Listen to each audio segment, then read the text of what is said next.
नमस्कार, आप देख रहे हैं न्यूज़ 24। आपके साथ मैं हूं प्रत्युष खरे। याकूब मेमन मुंबई हमले के दोषी को आज सुबह फांसी दे दी गई। याकूब को बचाने के लिए आधी रात तक कोशिश हुई। रात 11 बजे राष्ट्रपति ने पिटीशन खारिज की। इसके 1.5 घंटे बाद याकूब के वकील चीफ जस्टिस के घर पहुंच गए।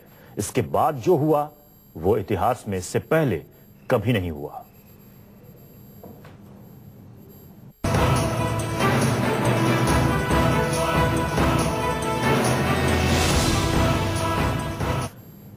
नागपुर में सुबह 7 बजे फांसी के बाद याकूब का शव मुंबई पहुंच चुका है। नागपुर से इंडिगो की फ्लाइट से याकूब का शव मुंबई रवाना हुआ। याकूब को मुंबई के बड़ा कब्रिस्तान में दफनाया जाएगा। और आज सुबह 7 बजे नागपुर सेंट्रल जेल में मुंबई हमले के दोषी याकूब मेमन को फांसी पर लटकाया गया और सुबह 7 बजे से लेकर 7:10 तक याकूब को फांसी देने की प्रक्रिया चली। फिलहाल याकूब मेमन का शव मुंबई पहुंच चुका है। मुंबई एयरपोर्ट से माहिम याकूब के घर ले जाया जाएगा याकूब के शव को, और उसके बाद मुंबई के बड़ा कब्रिस्तान में उसे दफनाया जाएगा। मुंबई एयरपोर्ट से माहिम याकूब के घर ले जाया जाएगा याकूब के शव को, और उसके बाद मुंबई के बड़ा कब्रिस्तान में उसे दफनाया जाएगा।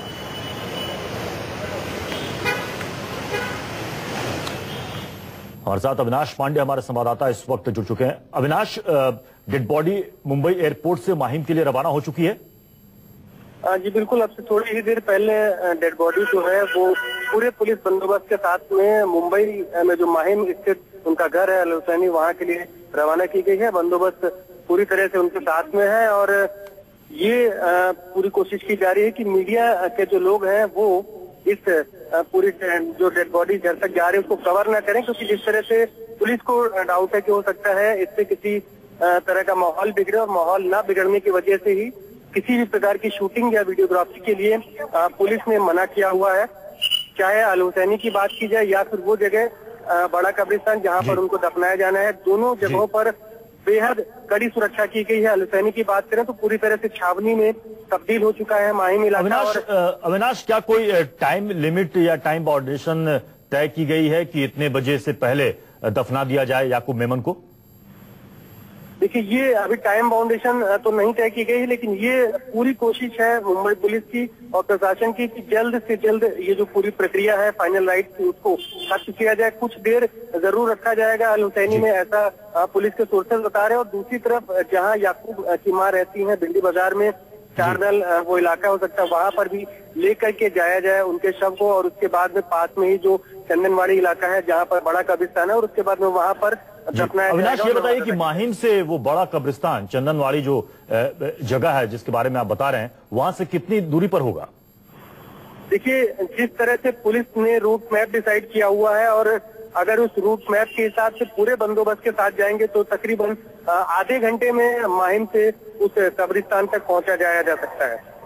जी, यानी कि अभी 1 बज रहे हैं और हो सकता है कि इस पूरी प्रक्रिया में 1 से 1.5 घंटे का वक्त लग जाए। बिल्कुल, इतना वक्त लग सकता है, क्योंकि जिस तरह से अल हुसैनी में भी कुछ वक्त दिया जाएगा, हो सकता है वहां पर भी कुछ लोग उनके घर पर आए और उसके बाद में फिर डेड बॉडी को चंदनवाड़ी के लिए आगे लेकर के जाया जाएगा। चलिए, शुक्रिया अविनाश, इस जानकारी के लिए, अपडेट के लिए आपके पास आते रहेंगे। तो मुंबई सीरियल ब्लास्ट के गुनहगार याकूब मेमन की दया याचिका राष्ट्रपति प्रणब मुखर्जी द्वारा खारिज किए जाने के बाद अचानक आधी रात को एक नया मोड़ आया था। याकूब के वकीलों की एक जमात चीफ जस्टिस ऑफ इंडिया के घर पर नई अर्जी लेकर पहुंची और वकीलों की गुजारिश पर सीजीआई ने सुप्रीम कोर्ट के 3 जजों की बेंच को आधी रात को अर्जी सुनने का निर्देश दिया। ऐसा पहली बार हुआ है कि रात को 2 बजे सुप्रीम कोर्ट को खोला गया हो।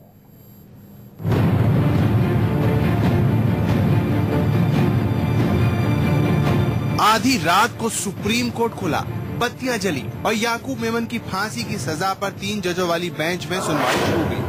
सुप्रीम कोर्ट में इस वक्त हम मौजूद हैं। सबसे जो बहस हुई, दलीलें दी गई। आनंद ग्रोवर बचाव पक्ष के वकील हमारे साथ हैं। आपको अपने कैमरे के जरिए से दिल्ली से मुंबई और मुंबई से नागपुर तक न्यूज़ 24 के संवाददाता आपको फांसी से पहले की रात के हर पल की जानकारी देते रहे।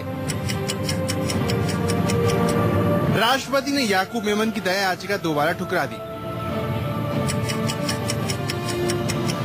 दया याचिका खारिज होने के बाद वरिष्ठ वकील प्रशांत भूषण 12 वकीलों के साथ मेमन की फांसी पर फिर से सुनवाई की गुहार लगाते हुए चीफ जस्टिस ऑफ इंडिया के घर पहुंच गए। सोहेल, आपको दिखाऊं, मेरे पीछे अभी अभी एक बड़ी गाड़ी गई है जिसके अंदर करीब 4 वकील मौजूद थे। इतिहास में पहली बार ऐसा हो रहा था कि फांसी के ठीक 7 घंटे बाद याकूब के लिए 14 दिन की राहत मांगी जा रही थी।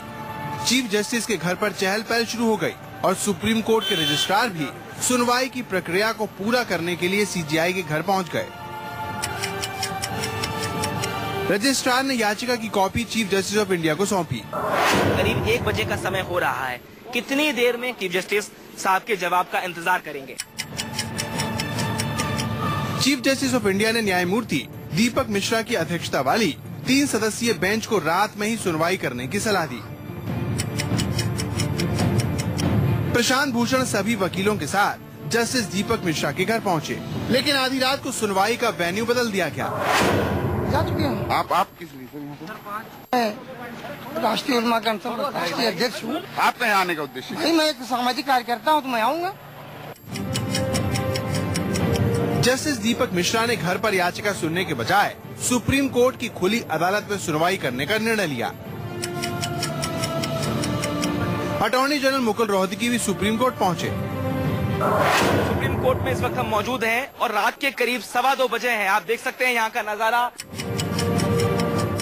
सुप्रीम कोर्ट के कोर्ट नंबर 4 की बत्तियां जली और सुप्रीम कोर्ट में चहल पहल शुरू हुई। देश के इतिहास में आधी रात में पहली बार सुप्रीम कोर्ट में सुनवाई चल रही थी। सुप्रीम कोर्ट के कोर्ट नंबर 4 में सुनवाई के लिए दोनों पक्षों के वकील और जज पहुंचे। सुप्रीम कोर्ट में याकूब के वकीलों की अर्जी पर सुनवाई शुरू हुई। याकूब के वकीलों की दलील थी कि याकूब को दया याचिका खारिज होने के बाद कानूनी सलाह लेने के लिए वक्त नहीं मिला। याकूब की तरफ से आनंद ग्रोवर दलील दे रहे थे और सरकार की तरफ से अटॉर्नी जनरल। इधर से मैं पहुंच रहा हूं बाहर। दोनों पक्षों के बीच जो जबरदस्त आर्ग्यूमेंट हुए हैं वो अपने आप में ये तय करने के लिए काफी है कि कितने चार्ज थे दोनों पक्ष के लॉयर। दलील सुनने के बाद जस्टिस दीपक मिश्रा ने कहा कि याकूब मेमन को काफी समय दिया गया है। रिव्यू पिटीशन के लिए आधे घंटे का वक्त होता है, जबकि याकूब को 10 दिन दिए गए। करीब 1 घंटे की हियरिंग हुई। जस्टिस दीपक मिश्रा की बेंच थे, उसने साफ तौर पर अपने फैसले में लिखा है याकूब मेमन को जितने कानूनी विकल्प हो सकते थे सब दिए जा चुके हैं। सुप्रीम कोर्ट की जस्टिस दीपक मिश्रा की अध्यक्षता वाली बेंच ने याचिका खारिज कर दी, यानी याकूब मेमन की फांसी की सजा को बरकरार रखा। रात भर पल पल याकूब के डेथ वारंट पर चल रही अदालत की हर खबर न्यूज 24 के रिपोर्टर आप तक पहुंचाते रहे और उधर नागपुर में फांसी की तैयारी पूरी कर ली गई। अपने आप जो 7 बजे याकूब मेमन को फांसी होनी है वो होगी। Bureau report, news 24। तो नागपुर सेंट्रल जेल में आज सुबह याकूब की फांसी की सजा पर तामील हो गई, लेकिन सबसे अहम बात यह थी कि फांसी की सजा देने से पहले सुबह 4:18 तक सुप्रीम कोर्ट में सुनवाई हुई। याकूब की फांसी पर सजा पर रोक और 14 दिन की मोहलत के लिए उसके वकीलों ने 3 जजों की बेंच के सामने दलीलें पेश की।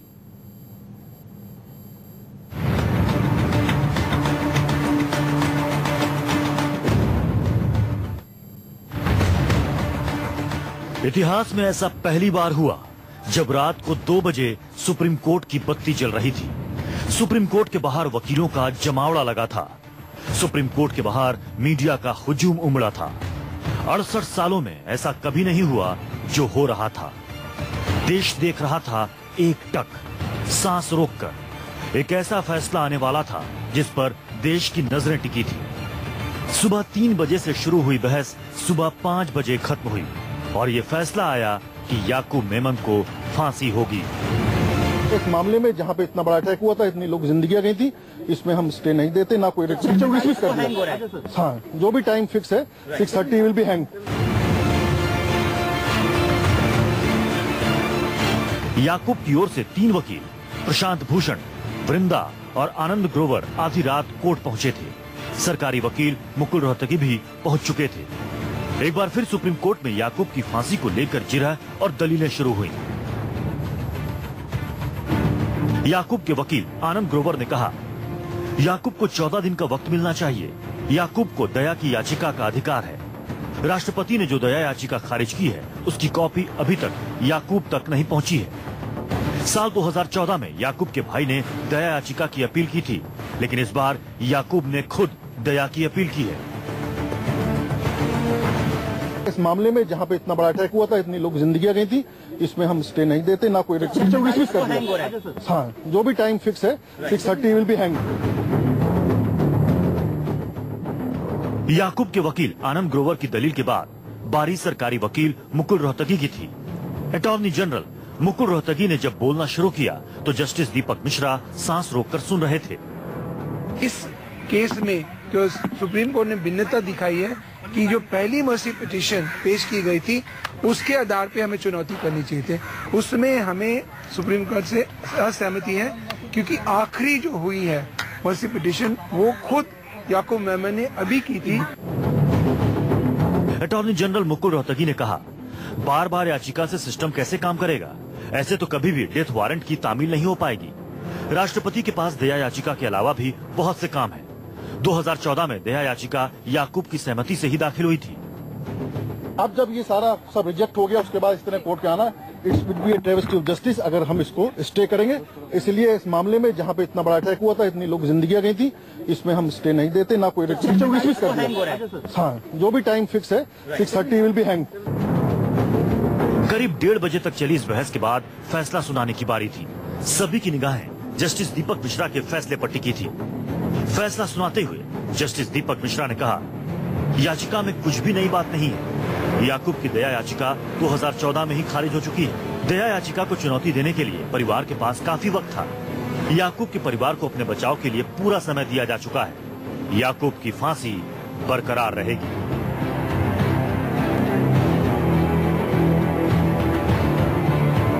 देर रात 3:30 बजे जब पूरा देश गहरी नींद की आगोश में था तो कोर्ट अपना काम कर रहा था और सुबह 5 बजे फैसला आया कि याकूब को फांसी होगी। Bureau report, news 24।